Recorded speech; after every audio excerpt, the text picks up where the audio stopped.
All right, Jules, we're not done because we have more quick hits. Yes. Chelsea and Arsenal share the spoils at Stamford Bridge. Arteta seemed far more annoyed than Maresca with the result. Maybe because of that last-minute chance that Trossard screwed up for Kai Havertz, the best on earth. Yeah, maybe. Although I think there would have been an offside there anyway. I'm not sure. I am not. I know that it was flagged, but like, we'll have to see. We'll have to see it again. Arteta's saying that he felt his team deserved to win it, which I don't know. I think maybe they just edged it a little bit, although the XG goes for Chelsea too, even if Arsenal had more big chances created. So maybe it's a fair result in the end. I think the two teams, there was not much between the two. I like a lot of what Chelsea did on that pitch and in that game. And I like a lot that Odegaard is back for Arsenal because you see how much he changes everything.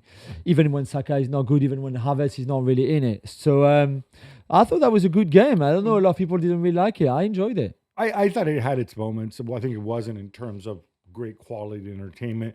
Palmer quiet, Nico Jackson quiet, Odegaard not quiet, but Bukayo Saka quiet. I think again by his standards. But can I just bring you back to Neto against Ben White? This is what I don't understand. Neto is an incredibly one-footed player, right? He can play on both sides, but he's very, very different. How does he make White dance like a puppet on a string before? Dude, do you not prepare? Do you know this guy will not cross the ball with his right foot? Or if he does, the ball's going to go, he's going to slice it off somewhere. He's just playing onto his weaker foot. It's not, I don't understand how this stuff happens. Yeah, I know. And also the two goals were so poor goals to concede from both of them. The one where Colwill covers Martinelli and the one that Neto scores should never find that much space where he does. So I think quite frustrating for the two managers as well. Inter Napoli also finishes 1-1, Gabi, with Akan Çalhanoğlu missing a really not a rare penalty. For the first time ever for Inter, missing a penalty after 19 straight successful attempts. Was a fair result for you? And did you share Antonio Conte's fury at the end? Yeah, so first of all, on Antonio Conte's fury, it comes down to the penalty that was awarded to Inter, and there is contact. It ended up being completely irrelevant, right? So I feel this is honest from Conte. So he didn't, he's not using it as an excuse.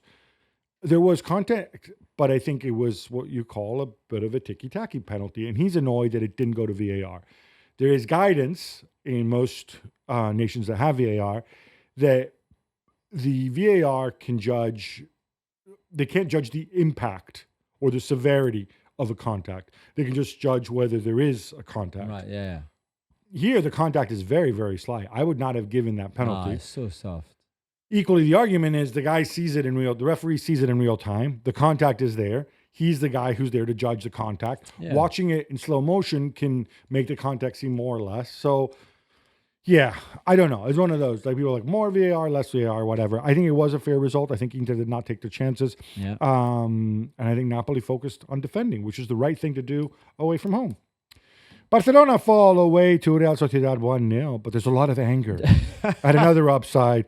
This is the Robert Lewandowski offside, which machines made it. So you have to be angry at AI and the robots and Skynet becoming self-aware here. Well, if you haven't seen it, it's incredible. The image of first of all, if there is offside, it's a tiny one. I get on Lewandowski, but then it feels like the foot where they draw the line is, we're not really sure whose foot it is, but it looks like a really big foot if it's Lewandowski. Or maybe he's wearing clown shoes. So maybe they picked the wrong boot. I mean, I don't know what happened, but Barcelona players and Nancy Flick really unhappy with the decision because it looks really dodgy. They can be unhappy. They should also be unhappy with their performance. Zero shot on target for the first time in 10 years for Barcelona. Real Sociedad played really, really well. Take Kubo, I thought had a huge match, and they dominated the XG as well. And no Lamine Yamal, who was injured, and when he's not there, you see the difference, obviously. Dude needs a rest. Yeah. Rafael Leao scores 2 goals, and Francesco Camarda makes his first start at 16 years old for Milan, but they still held 3-3 away at Cagliari. Yeah, Fonseca's like one of those guys playing whack-a-mole. He solves one problem. Finally, look, Rafael Leao is happy, and he's playing great, and he scores 2 goals. Everybody feel good. We beat Madrid at the Bernabeu. But now he has another problem, which is defensively all over the shop. There's no way they could have conceded. They should have conceded this. Yusuf Fofana, again, who I think has actually been pretty good otherwise. Terrible mistake. Gives the ball away. Terrible mistake. You can't do that in that position. And now it's 2 weeks of inquest on this nonsense. He can't catch a break. Theo Hernandez also bad. Not good. Ruud van Nistelrooy ends his caretaker stint at United with a 3-0 victory over Leicester City as Bruno Fernandes scores his first league goal from open play this season.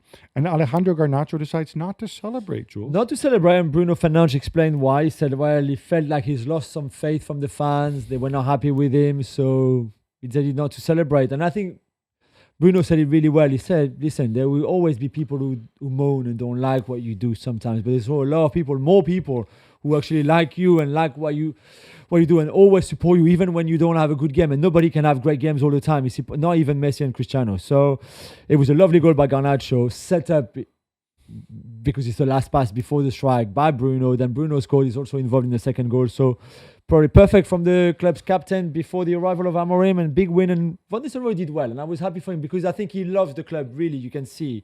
You see how every time he celebrates, that was lovely. So well done, Van Nistelrooy, for that little 4-game stint. Love for Diallo for the back heel. Yeah.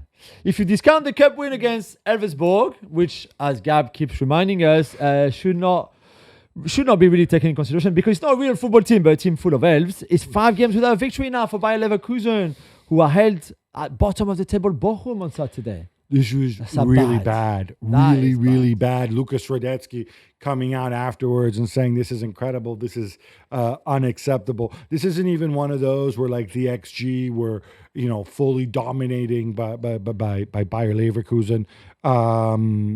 This was bad. This was actually turned out to be really close. They can't close games out. It's really strange. What happened to them? This is the test for Xabi Alonso now. How do you respond to this? He hasn't become a bad coach all of a sudden, but often you learn more about people in adversity, and this is a big period of adversity. Paris Saint-Germain stomp all over Angers 4-2. Come on.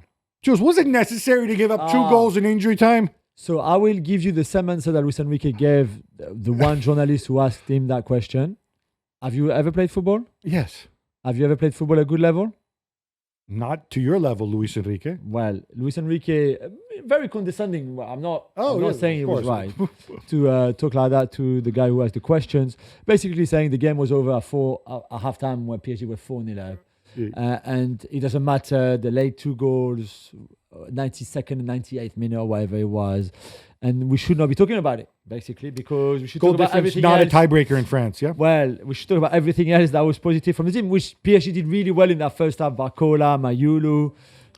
Speedy Barcola, the top scorer in Ligue 1. Yeah, 2 goals, but I don't care. I want him to do it in the Champions League, Gab, not so much in the league anymore. Juventus win the derby against Torino 2-0, Gab. They look good. And Timothy Weah looked good as well. Timothy Weah looked very good. Federico Conceição coming on. Yeah, Francisco even. Francisco Conceição even looked good. Cambiasso looks good. Yeah. He's like an Italian Dani Alves. Vlahovic looked less good, but it doesn't matter because this team is less Vlahovic dependent than they were before. I love the fact that with Thiago Motta, there's so many different points of attack. Teun Koopmeiners, I think, again, he can be so important to this team. He's getting stronger. Be afraid. Be very afraid. I think they're in a really, really good place. Yeah, they even are. Without Bremer at the back. And look, I know they've said they're going to be inconsistent all season. They'll probably lose after the break 4-0 to somebody and be terrible. That's the nature of the young team, but I really think they are going in the right direction.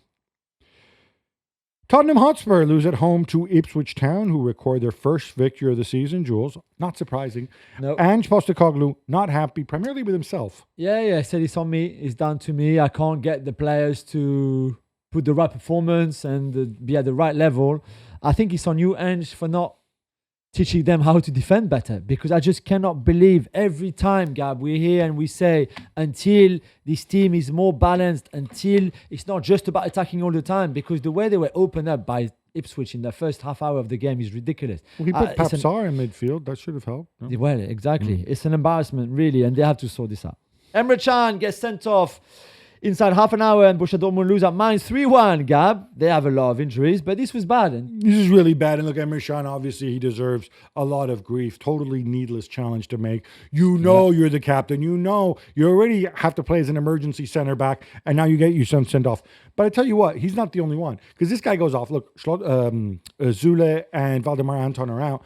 But what do? Oh, let's put Felix Nemecha at center back who has never played there before in his life instead of trusting one of the kids. And then let's sit back and wait for Mainz to beat us. Come on, that's not the way to play.